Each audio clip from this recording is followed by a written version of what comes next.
dilarang oleh Jokowi jadi Dirjen Minerba karena perintah menteri yang sangat berkuasa itu. Jadi bayangkan kebijakan dia bisa atur. Padahal waktu itu belum ada. Belum ada. Itu 2014 2015 tuh. 2015. Nah, itulah Bung Hendri, ini saatnya kita buka. Karena ada yang merekayasa itu, maka semua bintang lain menjadi backing kepada iup-iup. Nah, jadi jangan heran bahwa semua iup itu backingnya bintang juga.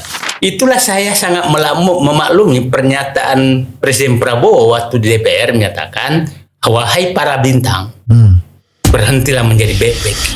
Apakah jenderal dari TNI atau jenderal dari polisi, tidak ada alasan kami akan bertindak atas nama rakyat. Saya 5 kali masuk, 2 kali lewat pintu belakang. Kalau Anda masuk situ semua mungkin gelas pun dari Cina. Bahasanya Pak?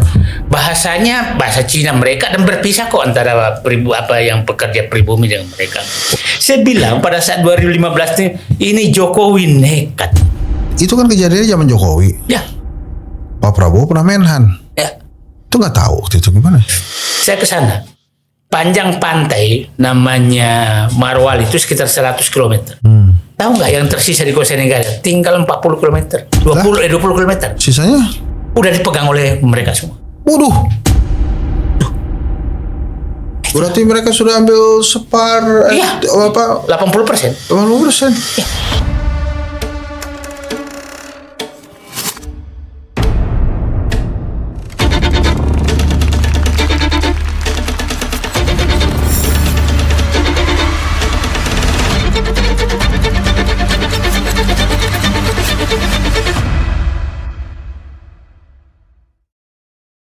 Assalamualaikum warahmatullahi wabarakatuh. Wah, bismillahirrahmanirrahim. Kita sekarang kedatangan sosok yang sangat senior. Teman-teman mungkin nggak banyak yang tahu bahwa saya ketemu dengan Pak Said Didu ini pertama kali justru di forum yang diadakan oleh TV One sekitar tahun 2014. Beliau waktu itu masih menjabat sebagai staf khusus Sudirman Said 2014-2015 lah. Waktu itu kita bicara tentang Papa minta saham. Saya tentu saja posisinya sama. Waktu itu pengamat politik agak ternama. Sekarang sudah pengamat politik ternama. Wow. Jadi ini dia, saya tidur ya. Jadi waktu itu kita ketemu, kita ngomongin tentang Papa minta saham. Tentu saja karena sahabatnya Sudirman Said membela tuh. Saya ingat sekali waktu itu lawan bicara kita ada satu senior kita juga dari Gerindra. Nah, saya pengamat politik yang karena waktu itu belum ternama agak kebingungan juga nih sebetulnya bagaimana sih ini kasusnya. Jadi kita agak-agak bertanya karena biasa Buang, ada yang informasi, wah ini yang salah sih ini, yang salah yang ini, yang benar yang ini, yang benar ini. Nah itu jadi kita buka kenapa kemudian ini setelah 10 tahun berlalu saya baru berani manggil dan berani mengundang Puang Said Didu ke sini. Puang, tapi memang lama di Makassar. Sekolahnya gimana waktu itu sebenarnya sih? Saya ini sekolah kampung. BTL, bukan Batak tembak langsung, Bugis tembak langsung. Bugis tembak langsung di mana itu? Jadi saya di Makassar, di Pinrang itu 180 Pinrang, km dari. Ada kue yang enak itu Pinrang tuh yang agak dibakar cara masaknya itu saya ingat. Nah, jadi saya sekolah kampung betul. Jadi pakai sepatu tuh pas SMP. Nggak pernah pakai sendal. Nah, tapi Allah kasih saya kecerdasan, saya diterima bebas tes di 3 perguruan tinggi. UGM MIPA, Unhas Kedokteran, IPB bebas dulu. Mana aja. Jadi saya milih IPB karena hanya ingin jadi insinyur itu aja. Tahun berapa itu? 81. Ijazah man? Asli dah. Asli ijazah. Jadi kalau mau diminta tunjukkan. Biasanya apa ya, kalau kita ya bangga lah ini ya. Karena ijazah saya IP-nya 4,0 jadi bangga. Cerdas betul 4,0 itu. Waktu itu skala berapa tahun 80 masih sama 4 juga kan? 4,0. Luar biasa. Itu tadi ya. Terus kemudian ke Jakarta. Ya. Saya kenal Buang jadi staf khusus. Ini ada kaitannya mau kita ngomongin ya, mau kita bicarakan. IMIP ini. Indonesia Morowali Industrial Park. Bahasa England itu semua tuh ya. Itu gimana ceritanya sih sampai kemudian Pak Safri Samsudin mengatakan tidak boleh ada republik dalam republik. Ya. Saya mewakili teman-teman yang atau sahabat-sahabat kita sesama rakyat. Ya. Ini apa sih tiba-tiba elit kok ngomong imip ini? Oke. Akankah, bahkan saya sempat nge-tweet tuh, akankah imip minta miip? Bukan minta maaf bro, minta miip gitu ya. Nah ini sebetulnya kenapa tiba-tiba ada imip ini, dan kenapa, pertanyaan sebetulnya adalah kenapa baru teridentifikasi atau diketahui nih kasus ini? Gimana, Pong? Saya paham betul ini sejak peletakan batu pertama sebenarnya. Karena agar publik paham, ini kan kerjasama yang dibangun antara SBTW dengan Jinping 2013. Tapi bunyinya adalah melakukan hilirisasi terhadap tambang. Nah itu yang sering dibelokkan orang, seakan-akan Pak Jokowi yang melakukan hilirisasi, padahal sebenarnya itu amanat Undang-Undang Minerba tahun 2009. Sudah ada aturannya. Ada aturannya bahwa memang harus ada hilirisasi. Oke, dari zaman SBY itu ya. Masuk ke sini. Nah, 2015 saya menjadi staf khusus Menteri SDM, dan tugas saya dulu karena dilarang oleh Jokowi jadi Dirjen Minerba karena perintah menteri yang sangat berkuasa itu. Saya dulu nggak boleh. Perintah menteri yang sangat berkuasa, saya paham. Nah, terus Sudirman Said mengangkat saya menjadi tim telaah smelter nasional. Jadi semua smelter itu harus sepengetahuan saya. Itu posisi saya. Jadi tunggu. Itu kenal di mana Mas Sudirman Said? Saya kenal beliau tuh sudah lama sekali. Jadi pada saat dia masih di Aceh sama Pak Kunto. Oh, BRR. Iya. Saat itu saya ketemu, saya ke Aceh. Saya bilang, Pak, ini teman saya udah habis pekerjaannya, kita tarik yuk. Tarik ke Pertamina. Oh, iya. Tarik ke Pertamina sama siapa? Sama Endarto Sutarto. Gitu. Itulah membubarkan Petral kan. Sudirman di situ. Karena dia membubarkan Petral, dipecat di Pertamina. Iya. Nah, jadi kita udah biasa kalau dipecat tuh karena itu biasa aja. Terus masuk ke situ. Dit, saya tolong ke sana, ke IMIP, saya datang ke sana, dijemputlah pakai helikopter saya dari Kendari ke Morowali. Oleh pemiliknya ini. Berapa lama itu terbang? Itu sekitar 1 jam. 1 jam naik helikopter. Nah, terus nyampe di sana, kaget saya kok sudah. Yang menarik, saya pas datang loh kok direksinya kok bekas pejabat perindustrian semua. Pejabat kementerian perindustrian, bekas dirjennya. Saya tanya, ini kan harusnya izinnya smelter ini kan ada di saya. Kok ada izinnya? Nah ternyata izinnya tuh izin Kementerian Perindustrian.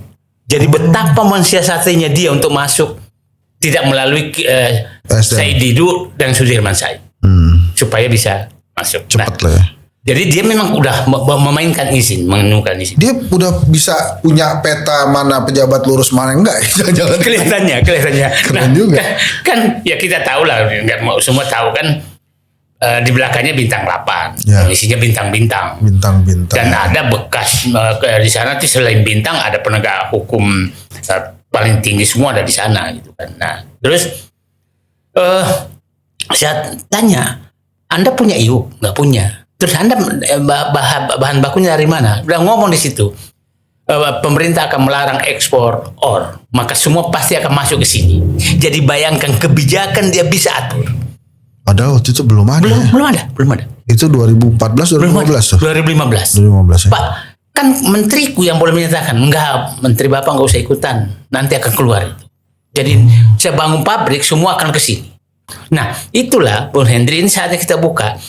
Karena ada yang merekayasa itu, maka semua bintang lain menjadi backing kepada IUP.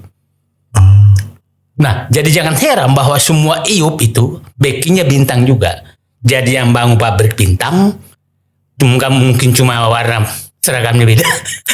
Ada juga yang sama, yang melindungi IUP bintang juga. Oke, IUP itu teman-teman izin pertambangan. Izin usaha pertambangan. Nah, itulah saya sangat memaklumi pernyataan Presiden Prabowo waktu di DPR menyatakan, wahai para bintang, berhentilah menjadi backing mereka, karena dia tahu yang punya smelter bintang, yang punya or bintang juga.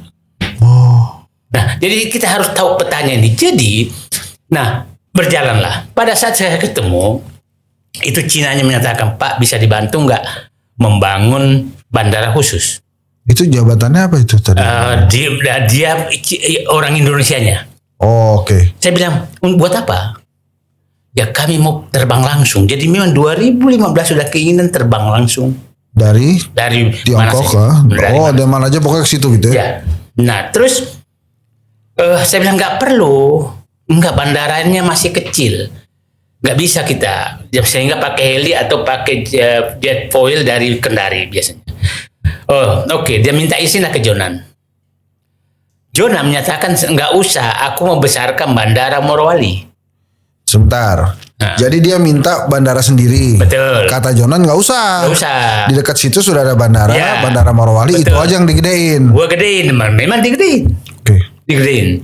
Tapi setelah digedein, nah jadi mungkin juga Jonan itu diberhentikan bukan hanya kereta api cepat, tapi karena bandara Morowali juga. Dendaman ya. Nah, kasus Sudirman Said saat itu, Sudirman Said, nah udah jalan. Pak Dirman lagi itu presiden mau meresmikan Morowali. Oke. Terus Bapak kasih izin? Enggak. Aku enggak bilang kasih itu Bapak Presiden. Jangan Pak. Itu belum clean and clear isinya semua. Sudirman Said bilang begitu. Bilang begitu. Nah, terus ternyata diam-diam Jokowi terbang meresmikan dengan menteri yang sangat berkuasa itu. Oke. Tanpa mengajak Sudirman Said. Oke, kita kasih tahu aja lah Pak, menteri yang berkuasa Pak itu. Luhut lah. Nah terus saat itu Pak Sudirman Said udah berangkat presiden. Jadi mungkin juga dipecahnya Sudirman Said itu dua juga penyebabnya. Papa minta saham dan melarang meresmikan Morowali. Kenapa begitu penting Morowali ini buat Pak Jokowi? Jadi begini, ini kan Morowali itu kan istilah pusat legalisasi perampokan negara yang dilindungi penguasa. Itulah Morowali. Gawat ini. Ya. Pusat legalisasi perampokan negara yang dilindungi penguasa. Menurut Pak. Ya. Oke. Karena di situ ribuan triliun. Jadi Bung Henry bisa bayangkan kita masuk kota besar yang luasnya 4.000 hektar. Oke. Dan semua fasilitas ada. Mohon maaf aja, termasuk yang melayani laki-laki disiapkan. Ya, hotel ada. Yang sebenarnya yang paling bahaya tuh bukanlah bandara. Yang paling bahaya adalah pelabuhan bebas. Loh, ada juga? Ada, sangat besar. Dan itu informasi terakhir, 30 kapal per hari keluar dari situ. Kapal tuh? Ya, kapal ngangkut macam-macam. Bukan perahu ya Pak ya? Bukan. Kapal ya? Ya, kapal. Dan itu tempat keluar masuk barang, keluar masuk. Nah, saya bisa menduga itulah perlunya diaudit. Kan dia membangun dulu pabrik steel untuk stainless steel. Tunggu sebentar Pak, ini biar nggak salah nih. Jadi IMIP selain punya bandara penerbangan juga punya pelabuhan laut. Dan sangat di situ. Jadi si IMIP itu park itu termasuk bandara terbang atau bandara laut? Pelabuhan. Yang mana? Yang IMIP itu. Punya juga di dalam satu kompleks semua. Jadi bayangkan, kan begini. Semua bandara itu kan, coba kita bayangkan Freeport. Freeport itu kan bandaranya di Timika, bukan di Freeport loh. Iya. Ya kan? Kita masih naik heli 1 jam ke atas kan, naik mobil 6 jam. Kalau ini di pinggir pagarnya, satu pagar dengan kompleknya. Pelabuhannya di dalam komplek, bukan di luar. Kalau Freeport kan pelabuhannya kan di luar. Di luar jauh. Itu kan pakai bandara kita. Gitu. Bandara kita. Nah, ini berbeda sekali dengan. Jadi memang betul-betul, dan Anda nggak bisa masuk, bupati nggak bisa masuk, semua nggak bisa masuk. Bohong aja kalau bisa masuk. Betul. Nah, bupati, gubernur nggak bisa masuk. Ya. Saya 5 kali masuk, 2 kali lewat pintu belakang. Pintu belakang tuh pengganti ke rambut, ganti apa. Nah, kemarin kita masuk lagi Februari 2025 dengan cara saya. Nah, jadi itu apa yang dilihat? Tunggu. Yang dilihat apa begitu masuk situ? Saya memang itu benar-benar industri yang sangat besar, dan kalau Anda masuk situ semua mungkin gelas pun dari Cina. Bahasanya, Pak? Bahasanya bahasa Cina mereka, dan berpisah kok antara yang pekerja pribumi dengan mereka. Oh, bisa ya. Rumah apartemennya pribumi keluar cari tempat kos yang 1,5 juta, dia dikasih apartemen.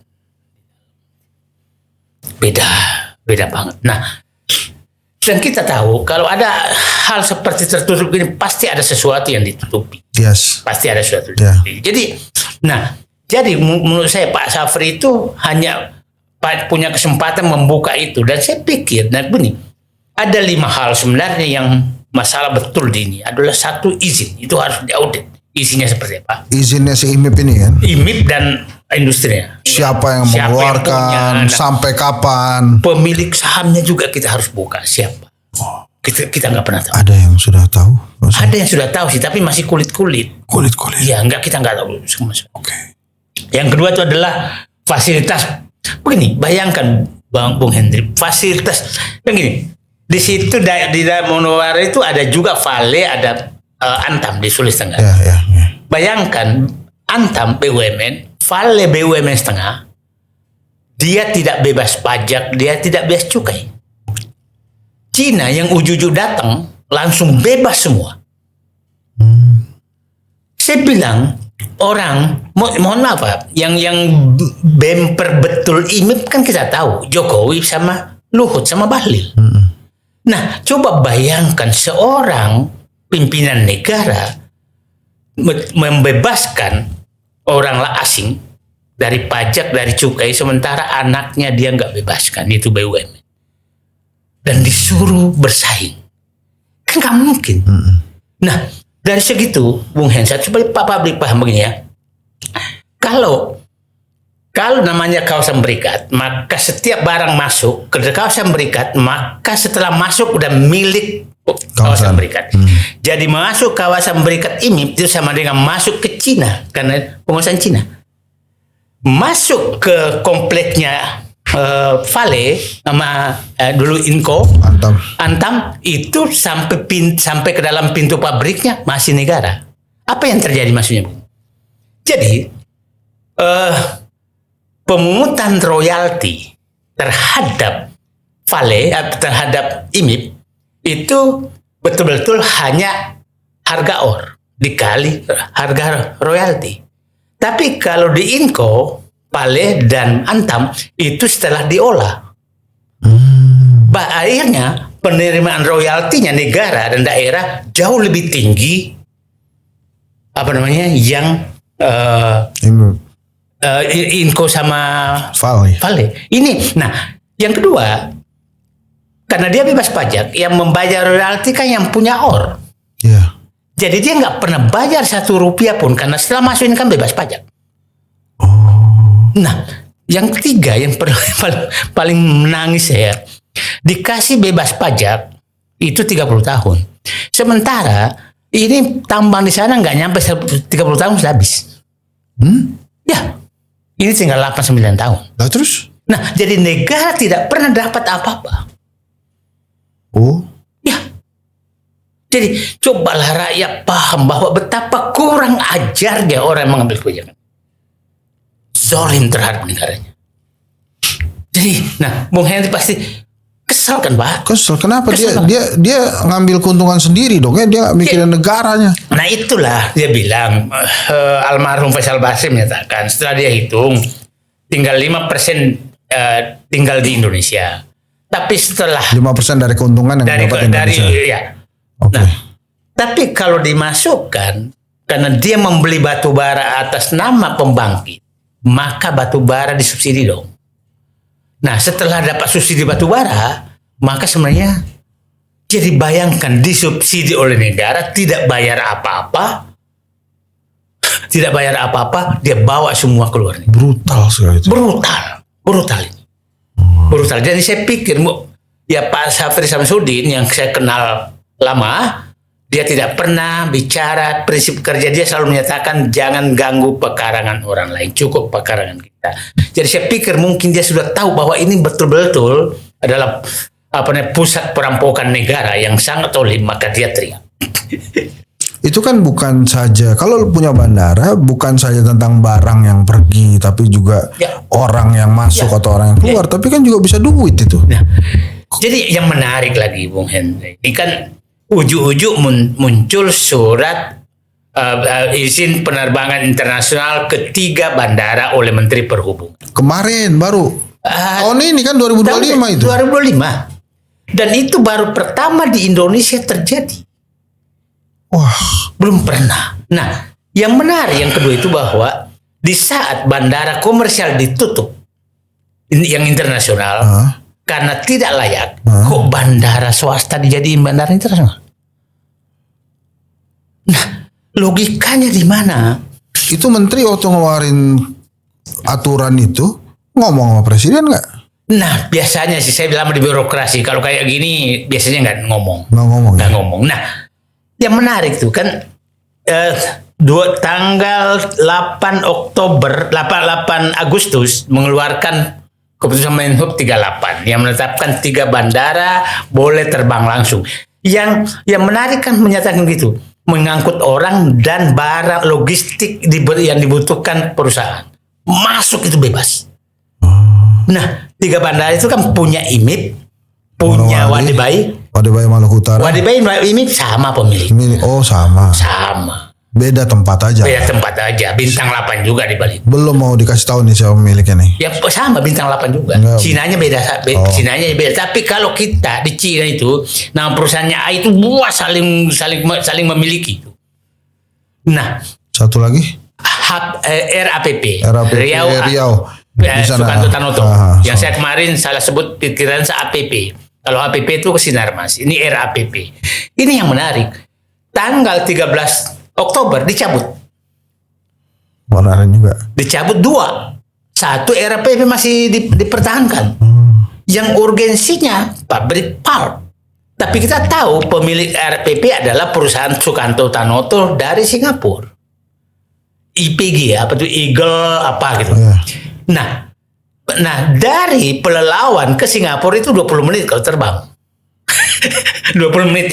Terus urgensinya apa? Nah, yang paling bahaya kalau penerbang pendek itu dan bisa internasional, ya uang yang diangkut. Hilang dong. Apa istilahnya yang nulis gitu? Flight. Capital flight. Uang kita hilang. Uang kita hilang. Nah, ini yang harus menurut saya Pak Prabowo turun. Ada apa Menteri Perhubungan melakukan itu? Ini Bang, ini mohon maaf. Ini Pul, ini kalau Bang nggak berminat dipotong aja. Itu kan kejadiannya zaman Jokowi. Ya. Pak Prabowo pernah Menhan. Ya. Itu nggak tahu waktu itu gimana?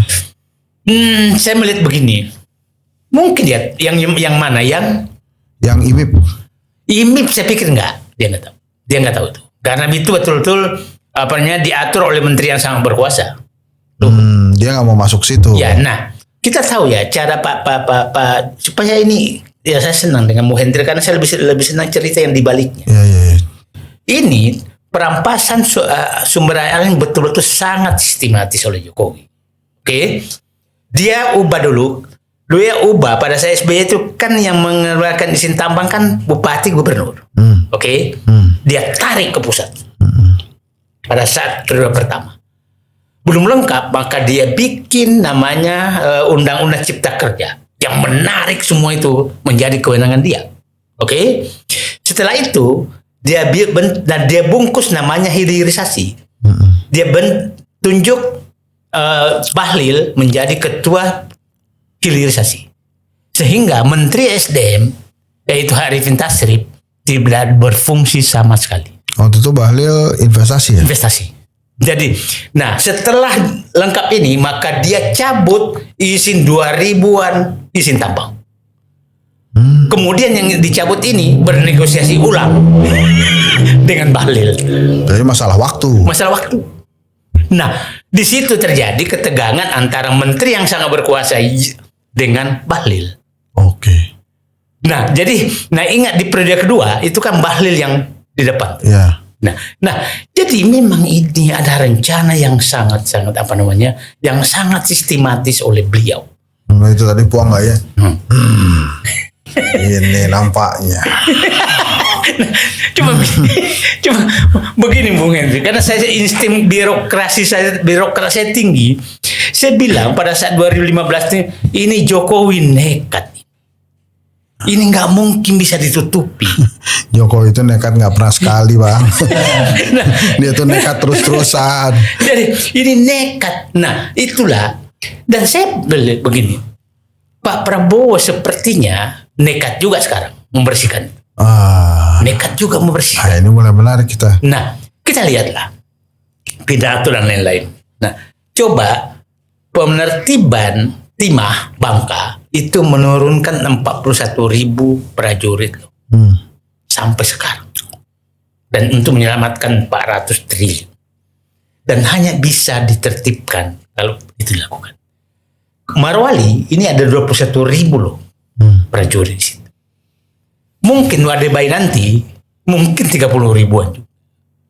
Nah, tidak ada jalan lain karena Pak Prabowo juga menghadapi harus membayar utang 1.600 triliun yang tinggalkan oleh Jokowi, utang dan pokok utang 1.600 triliun, sementara pendapatan nggak ada. Nah, tidak ada jalan lain. The last resortnya dia adalah menyelamatkan sumber daya. Makanya dia deploy prajurit aja lah. Nah, dan komandannya Safri yang ditunjuk, dan itulah menurut saya strateginya pintarnya dia, karena Pak Safri itu kan muncul sebagai ketua harian Dewan Pertahanan Nasional, bukan Menhan. Yang dia perjuangkan bukan kedaulatan pertahanan keamanan, tapi kedaulatan ekonomi. Nah, jadi Pak Safri itu turun tuh kedaulatan ekonomi. Nah, jadi nah kedaulatan ekonomi, dan menariknya polisi nggak diajak. Karena bocor itu sembarang kali. Banyak bocor macam-macam lah. Nah, jadi nekatnya ini menurut saya nekat untuk membersihkan itu. Dan saya begini, orang bilang, kenapa kau dukung Prabowo? Saya bilang begini, akumulasi kesalahan pemerintahan selama ini udah harus di cut off. Saya 30 tahun di dalam. Jadi bagaimana mereka betul-betul membuat oligarki itu sangat berkuasa, dan oligarki menguasai sumber alam semua, dan oligarki membeli semua penguasa. Nah, pada saat sudah terbeli semua penguasa, maka dia mau melakukan apa saja. Kelihatannya Pak Prabowo mau mengakhiri. Nggak mau dibeli dia. Nggak mau dibeli dan nggak mau lagi oligarki itu membeli penguasa. Aduh. Lantas apa yang harus tunggu deh, kita balik dulu. Kerugian apa yang terbesar bagi rakyat gara-gara ada praktek seperti IMIP ini, Bang? Jadi kita lihatlah. Ini kita bicara rakyat kecil ya. Coba bayangkan, saya ke sana 2015 saya ke Morowali pertama kali. Kemarin 2025 saya ke sana lagi. Coba bayangkan rakyat itu kalau dihitung bahwa ada 500 triliun per tahun ekspor dari nikel. Kira-kira 80% itu sekitar Morowali lah. Jadi kalau ada 400 triliun ekspor dari sana, berarti sudah ada 4.000 triliun dong yang diambil dari tanah itu. Rakyat di sana, saya bayangkan aja, jalan rusak. Mall terbesar adalah Alfamart, Indomaret. Nggak ada namanya mall lain. Bank yang ada itu Link, BRI, Link, BNI, Link, nggak ada pimpinan cabang. Ini sudah 10 tahun. Nah, terus tambang ini akan habis sekitar 9 tahun lagi. Terus rakyat tidak menerima apa-apa. Gubernur kan kemarin menyatakan, Gubernur Sulawesi Tengah, bahwa hanya terima 200 miliar tahun. Ya. Nah, coba bayangkan 400 triliun yang hanya 2 triliun berapa? Pokoknya kecil sekali. Morowali yang pusatnya itu saya ketemu bahwa dia itu hanya dari dapat situ 800 miliar setahun. Coba bayangkan kalau dia ekspor 400 triliun, Masa tertinggal 800 miliar? Nah, dan itu semua terjadi Bung Hendri. Di Maluku Utara terjadi, di Kalimantan untuk boksit terjadi, di Sumatera terjadi, di tempat lain terjadi semua. Jadi menurut saya sekarang itu Safri kemarin hanya menyatakan perang dimulai, komando perang ada di Morowali, tapi akan melakukan di semua tempat. Saya yakin. Begini, kalau sumber daya alam sudah habis begini, rakyat coba bayangkan Morowali kalau udah nggak ada lagi, itu menjadi istilahnya tempat pemiskinan secara sistematis oleh pengambil keputusan yang sama sekali tidak memihak kepada rakyat.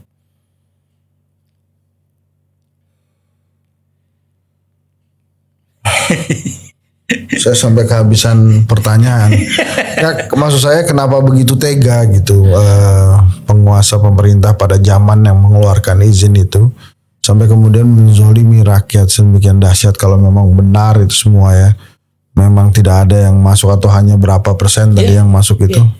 Kenapa punya ketegaan seperti itu? Saya bilang ya mungkin bodoh atau mungkin memang juga ada skenario lain bahwa kekuasaan tuh harus dibeli. Tapi kan pasti nggak akan mudah menyelesaikan. Nggak, maksud saya menyelesaikan IMIP ini kan pasti nggak mudah karena kan mereka sudah dapat izin, sudah ada investasi, mungkin kita juga berhutang ke negara mereka atau gimana tuh? Yang paling saya waspadai adalah dia tahu bahwa sekitar 9-10 tahun lagi bahan baku habis. Saya dengar itu mulai dijual. Pabrik-pabrik yang mau dijual.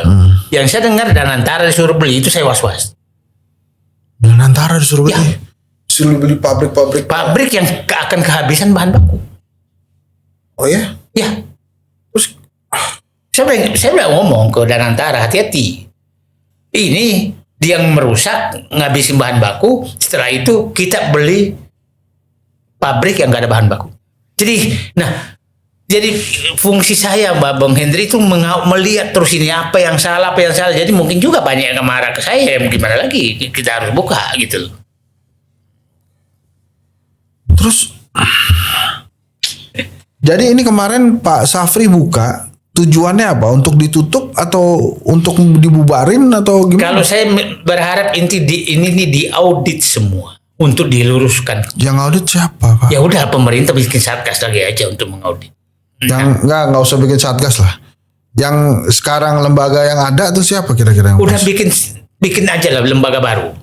Oh. Satgas khusus di bawah PKH itu yang mengaudit itu dan kemudian betul-betul kalau presidennya bisa bersih yang ya saya kan begini berbagai kawasan seperti itu Wadeba itu 100.000 hektar loh yang dikuasai 20.000 hektar sekarang Wadeba itu satu pulau belum tempat-tempat lain. Boksit itu besar sekali di Kalimantan Barat. Ada lagi namanya pusat apa yang hidro di Kalimantan Timur. Itu juga besar sekali. Nah, ini menurut saya belum tambang-tambang lain, banyak yang lain. Nah, ini saya yakin begini, Pak Safri melakukan itu saya yakin perintah dari Prabowo untuk melakukan itu, shock terapi untuk melakukan itu. Nah, untuk memancing semua keluar. Dan saya pikir ya kita harus lihatlah. Nah, ini kayak umpamanya RAPP, APP yang menguasai ratusan ribu hektar lahan juga harus dicek juga semuanya. Ini supaya Riau ini kan tidak ada gubernur yang lolos dari masuk semua. Artinya ada perputaran uang yang sangat benar, yang sangat tidak benar di Riau. Wah, ini saya agak nakal nih ya. Mereka kan punya bandara sendiri, bisa ngeluarin uang sendiri, bisa masukin uang sendiri. Apakah mereka juga berperan dalam pemilu kemarin? Saya yakin mereka berperan. Saya yakin. Gini. Saya ketemu, kan mereka juga ada orang baik di dalam. Dan dia tahu saya, dia sembunyi-sembunyi ketemu Pak. Kalau Presiden Prabowo menunaikan pendapatan dari tambang itu 30%, secara bisnis kami tidak masalah. Loh, 30% nggak masalah. Nggak masalah. Loh, gimana caranya?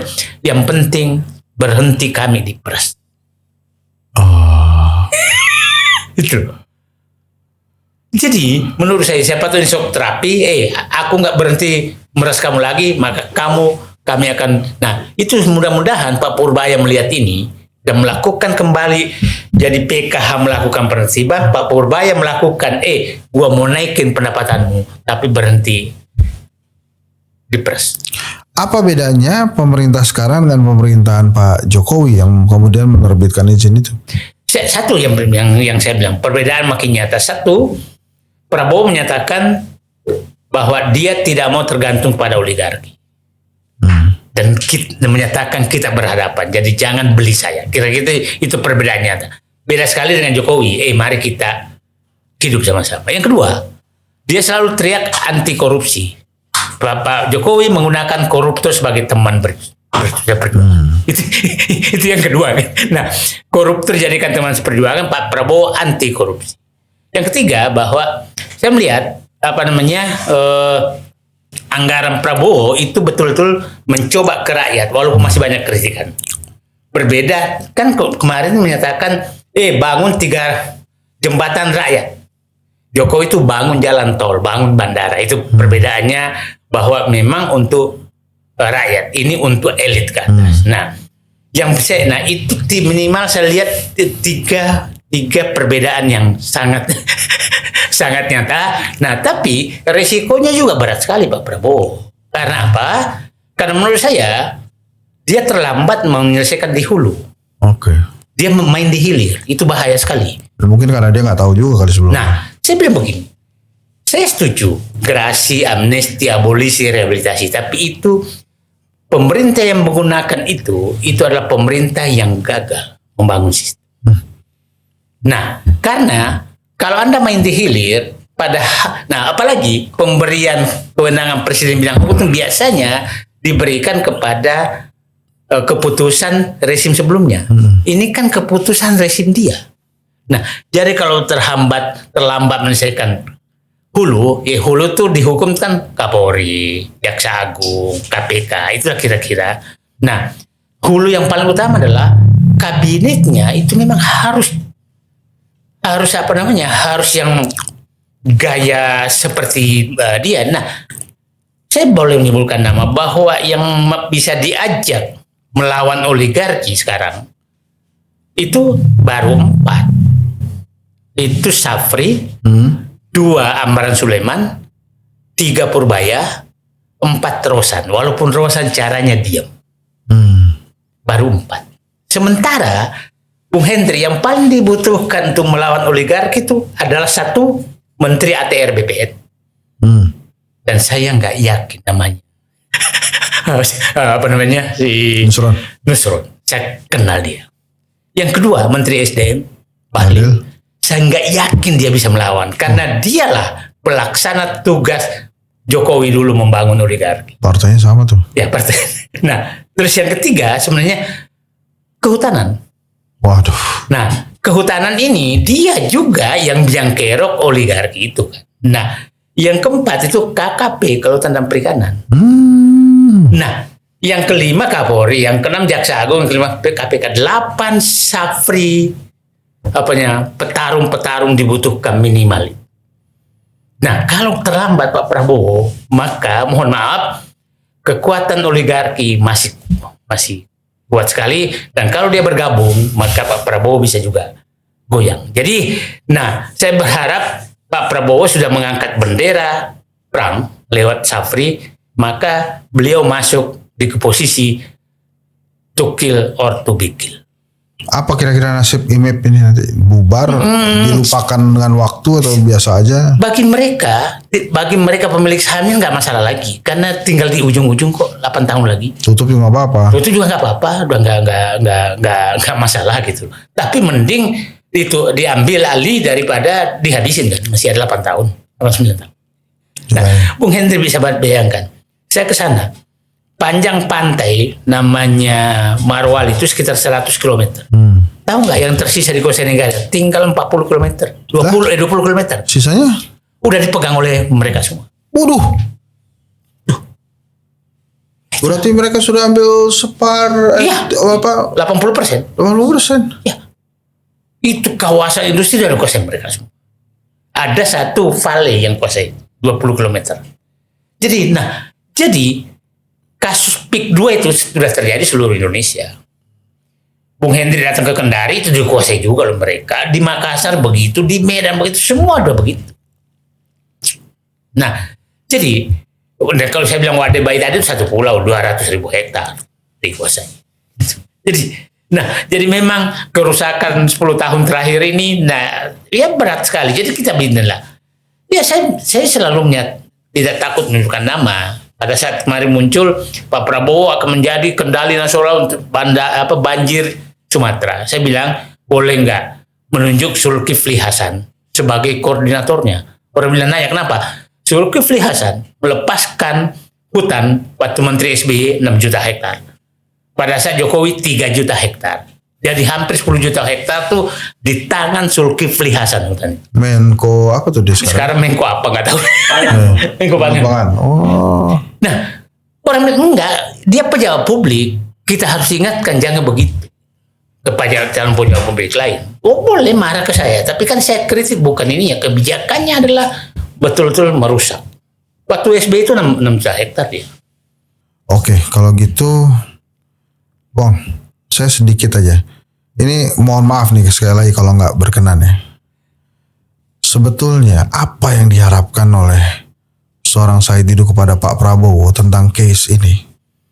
Saya sederhana sih ke Pak Prabowo. Pak Prabowo di dalam buku bawa paradoks itu tujuan Bapak menjadi presiden hanya 2 loh. Satu, mengembalikan kedaulatan ekonomi dari oligarki kepada rakyat. Lakukan. Yang kedua, mengembalikan kedaulatan politik kepada rakyat.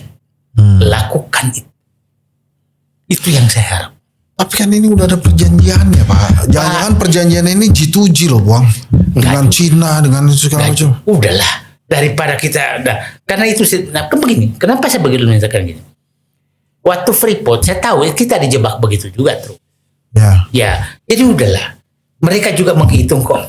Kalau pemerintah, selalu begini.